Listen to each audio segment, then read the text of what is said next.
Okay, so, ready for a deep dive into some seriously mysterious stuff? We're talking grimoires today. Grimoires. The kind of books that get whispered about, right? Yeah. Like rumors of summoning spirits, hidden knowledge, all that good stuff. Yeah, but what's really fascinating is it's more than just spells. It's like this connection to something older, more global. Oh, hold on. Are we talking like shamanism, older? Yeah. Because that doesn't exactly scream medieval Europe to me. And that's what's so cool about it. Our guy Aaron Leitch in Secrets of the Magickal Grimoires, he makes that link. Okay, so we got to back up because when I think grimoires, I'm thinking spell books, right? How do we even get to shamanism from there? It's all about context, see? Late medieval period, church is kind of running the show. Magic is getting pushed underground. Right, so scribe monks trying to preserve all this knowledge. Exactly. Caught between a rock and a hard place, right? Yeah.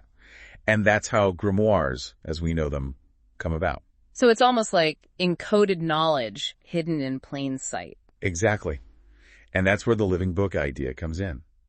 There are even stories, of people burning them and hearing screams. Whoa, okay, now that's a bit much, even for me. It's intense. But it adds to the whole mystique. I can see that, yeah. But still, how does shamanism fit in? It really is all about the connections, right? I mean, when we think shamanism, we usually picture, like tribal cultures, rituals, maybe some drums, going into trances, connecting with nature spirits. Yeah, like a whole different world. Right. But the heart of it, it's about bridging those worlds, the physical and the spiritual. Okay, so like spiritual ambassadors. Going between realities. Exactly. They're healers, diviners, messengers, you name it. It's about that connection.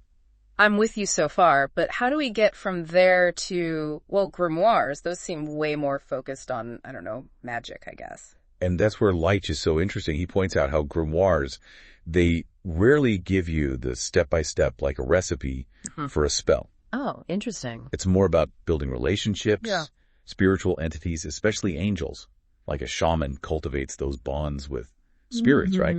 Grimoire practitioners, they want that alliance. So less, poof, magic happens. More like understanding working with something on its own terms. You got it. And it changes how we see magic, especially angelic magic. We think, all benevolent, wings, halos. Yeah, like our guardians. But grimoires, they show a different side. Power, sure, but power you got to respect, not just like asking your magical buddy for a favor. That's kind of intense. Not the Hallmark version of angels, that's for sure. Definitely not. It gets to that bigger point. How grimoires show us a whole different way of seeing the universe. Okay, so cosmology time. Where do we even start with that? One big one is the world pillar. This idea that the universe has 3 parts, heaven, earth, underworld, all connected by this central axis. Like a tree, almost. Yeah, and it pops up everywhere. Norse mythology has Yggdrasil. Other traditions have trees of life, even family trees. It's this idea of connection between different realms, Yeah, like a universal symbol. Exactly. Sure. And it wasn't just like the physical world either. Stars were huge EE for them, not just pretty lights. Right, astrology was a big deal back then. More than a big deal. It was how they understood the universe. Planetary hours, for example. Each hour ruled by a planet, influencing magic. So instead of checking their horoscopes, they were planning their day around like what planet was strongest. Basically. And then there's sympathetic magic. That's the like attracts-like idea, right? Exactly. They believed similar things have this invisible link, so using something could influence something else. Okay, so do you mean an example? Like healing a wound. You might use a plant known for its healing. Or do the ritual during a moon phase about growth. It's all connected. Exactly.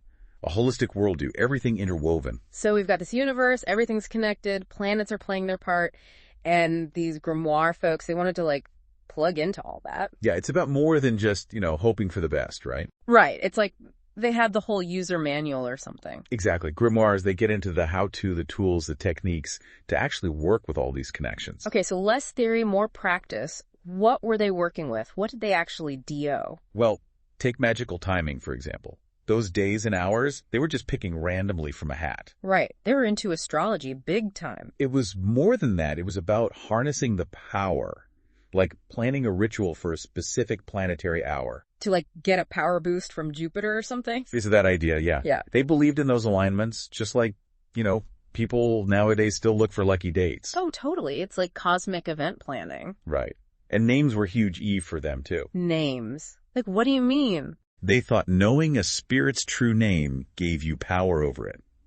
It's why there are all those stories about pacts making deals. Because you gotta know who you're dealing with, right? And be careful about it. Grimoires are full of warnings. Don't mess with what you don't understand. Like a cosmic game with real stakes. Exactly. And that's where talismans come in, those magical objects. Oh, right, like charms and this. Way more than charms. They were thought to be full of power, able to channel energy, influence events. So crafting a talisman, it was serious business then. It was about creating a link, the physical object connected to the spiritual. Like those Solomonic voodoo dolls. Like voodoo dolls in grimoires. Not dolls exactly, more like figures representing something specific, used for healing or sometimes, not so healing stuff. So much for those like attracts like vibes, huh? It could get intense. But that's the thing about grimoires. They show us this whole system, complex, powerful, and more than a little bit dangerous. It's kind of mind-blowing, honestly, this whole world they were tapping into. It makes you think, right? Like, what else is out there? What have we forgotten about how to connect with, well, everything? It's a lot to process, that's for sure. Big thanks for taking us on this deep dive. It's been amazing. Anytime. Glad to share what I know. And for everyone listening, if you want to go even deeper, check out Aaron Leitch's book, Secrets of the Magickal Grimoires. It's a wild ride. And on that note, we'll leave you with this. Maybe those lines between the seen and the unseen, the magical and the everyday are a lot blurrier than we think. Until next time, happy diving.